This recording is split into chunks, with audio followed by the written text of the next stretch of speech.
Yung mga kasamahan po ni Lord, mga bossing, kinakabahan. Hindi ko alam kung bakit kinakabahan.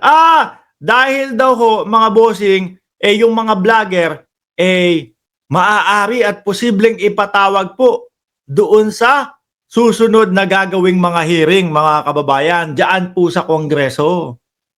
Ako naman, sabi ko, ako, vlogger din ako, kahit papaano. No? Hindi naman ako kinakabahan na mapatawag doon sa hearing na yun, doon po sa Congress, mga bossing. Bakit to? Kasi alam natin na yung mga, kagaya niyan, yung mga nire-reactionan natin, di ba? Galing naman din ho sa kanila yan eh. No? Yung mga ibang nire-reactionan natin, galing din ho sa mainstream media, mga bossing. Kapag ka ikaw, alam mo, tama at wala kang ginagawang mali, hindi ka dapat kabahan dyan. Pero eto ho, person na target. ako ayan, mga kinakabahan ho yata, mga bossing na dumalo. Kagaya ni dating Pangulong Duterte, no? Wala naman ho talagang planong dumalo yun. Wala naman ho talagang planong pumunta ho doon sa sa hearing na yun. Kaya lang ho, dahil sa pagyayabang ni Panelo, mga kababayan, ayun, nadali ho sila, napapunta ho bigla, mga bossing, ikaw ba naman, sabihin mo na, kasi pupunta kami, tapos bigla nilang kinancel. Syempre, dahil sila lang naman po ang hinihintay ng Quad Committee, mga boss, sara, ituloy na natin yun. Naggulantang ho sila. Hanggang nun sa umattend na po sila ng Congress, napiko na ho, mga bossing. Diba? Kasi wala naman ho talaga sa puso at isipan nila na a-attend sila doon. Kagaya ni Bato, kagaya ni Bungo, wala. Mga ano ho yan, mga parang kala mo may laste. Alam niyo po yung laste, yung goma. Kala mo may laste yung Goldteb umuurong ho, mga kababayan, pag pinapatawag ng Kongreso eto siguro alam nila, kasama ho sila doon sa mapapatawag. Pakinggan ho natin. Malamang sa malamang, weaponized na naman yan or baka ma-weaponize na naman yan para magpatawag ng mga resource person na target nila na i-content, ikulong dahil alam naman natin, malakas ang social media. Lalong-lalo na ngayong eleksyon. Dalawang presidente na ng Pilipinas ang inupo ng social media. Pananggaho nila, mga kababayan, mawe-weaponize, no? Target ng Quadcom, kaya pinapatawag doon, ipapakontempt ng Quadcom. Alam niyo mga kababayan, majority ng mamamayang Pilipino naniniwala po sa Congress. Majority ng mamamayang Pilipino mas pumapanig ho sa Kongreso kesa po sa Senado, mga bossing. Dahil alam po ng mamamayang Pilipino na doon po sa Senado, iilan na lang po yung nagtatrabaho ng maayos dyan. Yung karamihan ho dyan, mga bossing, na natitira at posible, maari na mawala po sa susunod na eleksyon dahil ayaw na din ho ng taong bayan, kumbaga, pang-alis na din ho yun no? Kaya ganun po ang tingin ng taong bayan. Nasa Kongreso po ngayon ang paniniwala, mga bossing. Kung uusisain, pag-aaralan at iimbestigahan po natin, mga boss chief amo sir, kung ano po yung ginagawa ng Quadcom, kung ano po yung ginagawa ng Congress, kung bakit po may mga hearing sila at investigasyon.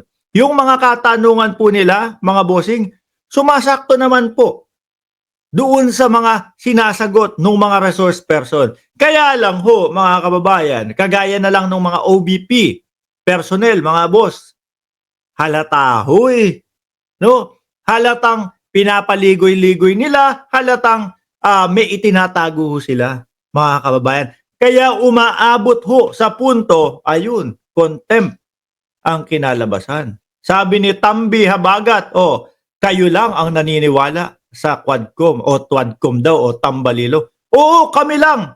Pero majority. Huwag mo sabihin, mas madami kayong hindi naniniwala sa Quadcom. Anak ng tinapa, pag sinabi mo yun, ano yung 17 nandoon lang sa EDSA ninyo? Iilan lang anak ng tinapa, tapos sasabihin nyo, marami kayo? 17? Kailan naging marami ang 17? Di ba? Tuloy natin ho. Kaya pipilayin nila ang social media, mga bossing. Yes, Para hindi makapangampanya si Pastor Apollo Kibuloy. Anak na tinapa. Ano ba isip nyo? Akala nyo umiikot ang Pilipinas kay Kibuloy? Puro si Kibuloy na lang para hindi pangampanya si Kibuloy. Ba't si Kibuloy lang ba pinag-uusapan? Ano ho, mga bossing? Kasi po, madami sa mga vloggers talaga, mga kababayan, ang para kumita na lang po ng pera, ipe-fake news po nila. At the same time, dahil nga po bayad ng mga politiko, ang ginagawa ho nila, mga bossing, tinitwist nila yung mga balita. No? Para doon sa nagbayad sa kanila, iligtas yung nagbayad sa kanila. No? Para ilihis po yung mga katotohanan at yung mga irregularidad nung nagbabayad sa kanila. Kaya ngayon po, naaalarma ang Kongreso doon po sa mga ganyan. Dahil po, kawawa naman po ang sambayan ng Pilipino. Napapainan, nabibigyan ng mga maling impormasyon. Diba sabi ni Ryan Lampag, pag tinatanong mga DDS, walang masasagot. Nilalayo ang usapan. O, di ba? O. Dahil alam nila na yung mga malalakas, yung mga gigil sa kanila, ang ikinakampanya, yung mga matitino. Correct. Ay, siyempre. Oh. Sorry po. Hindi mo maiwasang mapaano dito sa mall. Matitino! Oh, yung mga gigil daw po sa kanila, matitino yung ikinakampanya. Si Buloy, si Marcoleta. Sino pa? Si Buloy, si Marcoleta, si Ipe. Meron pa ba? Si Bato, si Bungo. Oh, matitino. Pero ayaw harapin yung mga katanungan sa kanila. No? Kumbaga, hindi sila handa o ready na malaman ng taong bayan kung ano yung katotohanan. Bakit to? Ang tagal ng mga pinagpapatawag eh. Ayaw nila eh. No? Matino ba yun? Oh. Kung ano yung gusto nilang itago sa sambayan ng Pilipino, itatago nila. Kung ano-anong alibay ang sasabihin nila. Matino ba yun? Especially si Buloy. Ay, nako Lord. Malakas ha? Oh, malakas sa survey ho nila, mga bossing. Yung sa survey ho nila, sila nasa top 12. Aba, una si Buloy, sunod si Bungo, sunod si Bato de la Rosa. Sino yung nagpa-survey? Oh, vlogger nila. Ako din ho, mga kababayan. Alam nyo ho, kaya hininto ko yung magtatanong ako doon sa tawag dito? Yung magpo-post tayo dito sa Facebook, sa YouTube natin. Sino ang iboboto mo? Kasi alam ko ho, magiging bias din. Karamihan po, magpo 400,000 na tayo. 386,000, no? Subscriber. Karamihan ho dyan, pro-government. Natural, yung mga DDS, wala yan. Hindi mo makikita. Naaangat o makikita yung mga pangalan yan na mapapasok sa top 12. Ano ho? Kaya hinahayaan ko yung mga talagang lehitimo na nagpapasurvey. Doon na lang po tayo tumitingin, mga bossing. Di ba? Kanila, alam naman natin. Alam naman ho natin, mga bossing, na subscriber nila, yung mga boboto doon. Natural! Si Buloy, number 1. Pangalawa si Bungo. Di ba? Walang boboto kay Kibuloy. Itaga mo sa bato. Alam nyo ho, mga kababayan, yung kanilang mga kandidato, nandun. Top, yung pang 20 na posisyon, hirap na hirap hong marating eh. Hindi po mailagay yung pangalan nila dun eh. Kaya siguro, pipilayin nila yung social media. At sigurado ako na isang malaking issue yan. Pabyurak na naman yan sa karapatan ng malayang Diyos ko Lord. Kailan po naging pagyurak sa karapatan ng malayang pamamahayag, mga bossing? Yung pag-iimbestiga doon sa mga doon sa mga taong nagpapakalat po ng maling impormasyon. I-sample na lang natin. 'Di ba? Yung ginagawa nilang fake news, si Kibuloy daw ho o si Buloy sa labas daw ho sumuko. Hindi daw talaga nakubkob. Samantalang yung mismong si General Torre ang nagsabi, walang katotohanan, no? Likod ni Kibuloy, pader, kaliwa, pader, kanan, pader, harap, pinto. Nasa likod ng pinto si General Torre. O suko na lang. Kubkob. Bakit hindi nila binidyohan si Kibuloy nung sumusuko at sabihin, eto General Torre, hanap ka ng hanap. Kibuloy diyan sa loob ng sa loob ng Kojik. Eto naman talaga si Buloy, nasa labas. Sana binidyohan nila. Di ba?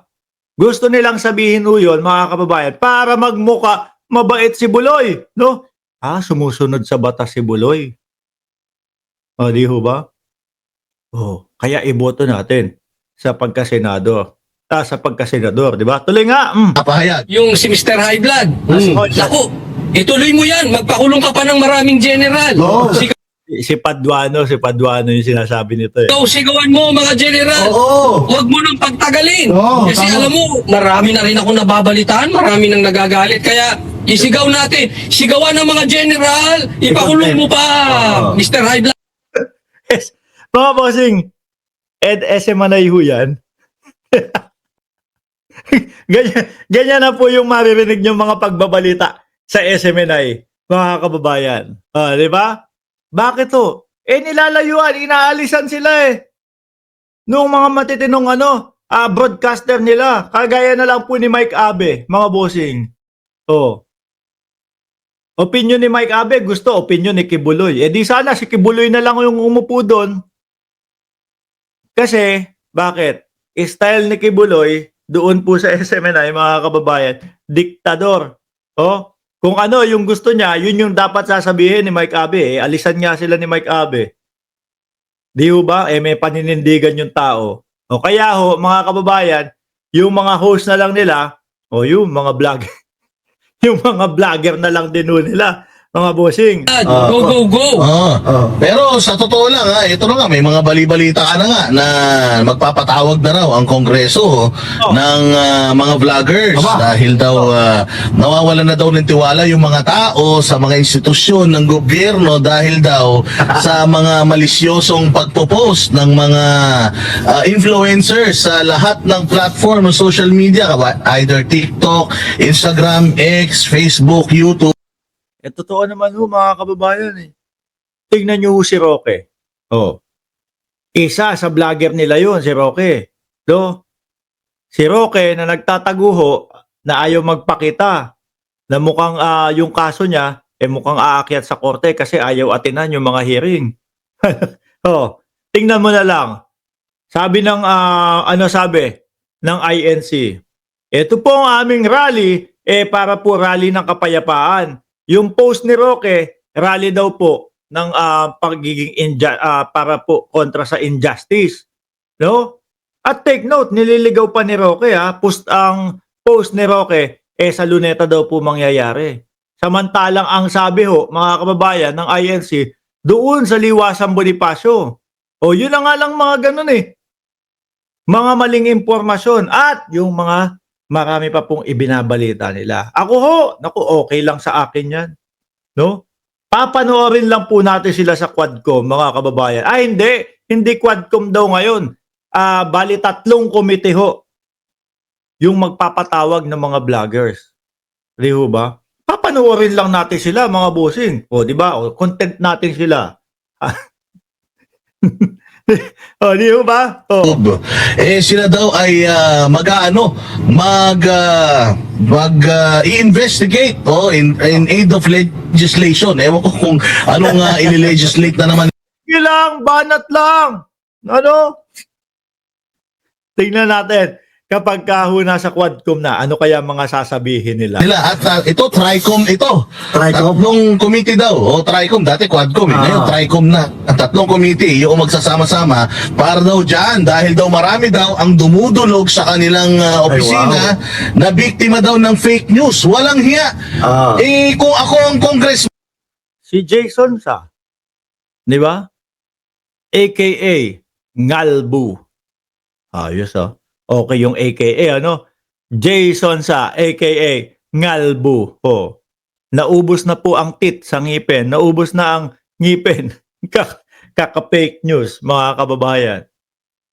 Di ba? Oh. Sabi ba naman, si Kibuloy po, kumbaga, mapapawalang sala na sa Estados Unidos.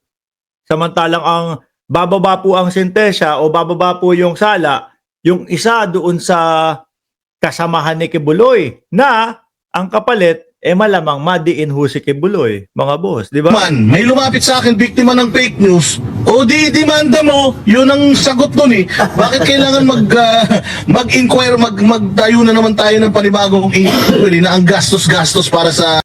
Nako, mas magastos yung kay Bato de la Rosa. Di ba? At least ito, ang Quad Committee, meron pong mga naipapasa. Ang Quad Committee ho, mga kababayan, pag natapos po yung hearing, merong mga resolusyon. Ang tanong, doon sa ginawa ng mga hearing ni Bato de la Rosa, napayag kayo, napanig kayo, ano ang nangyari? Di ba? Kung sasabihin nyo na lang na sayang yung pera, parang mas sayang yung pera sa mga hearing ni Bato, ni Bungo at ni Robin Padilla. Di ba? Parang yun ang walang kinapuntahan, yung pera ng sambayan ng Pilipino. Mamamayang Pilipino niyan dahil pera ng taong bayan ang gagamitin yan eh. Meron tayong mga libel, meron tayong slander sa Pilipinas. So bakit hindi ninyo gamitin? Defamation. Diba? May mga piskal. Yes, may piskal. Merong RTC. Puntahan nyo na lang. Di ba? Para mapag-aralan mismo. Yung mga pwedeng ikaso at madagdagan yung mga... Kasi mga kababayan, yung mga libel, may mga loophole po sa susunod na mga vlog natin, ipapaliwanag ko sa inyo yung mga loophole ng mga libel, ng mga defamation, may mga lusot pa din ho dyan mga kababayan. Kaya ang Quad Committee po, diyan sa mga paninirang puri po, diyan po sa gagawin nilang tri-committee, mga boss, mas talagang pupuruhin nila at sisiguraduhin nila. Di ba, J. Timblique at Brenda Barton? Sabi ni Robbie Ong, baka natatakot maipatawag yung mga nagsasalita na yan. Yun na nga ho, mga bossing.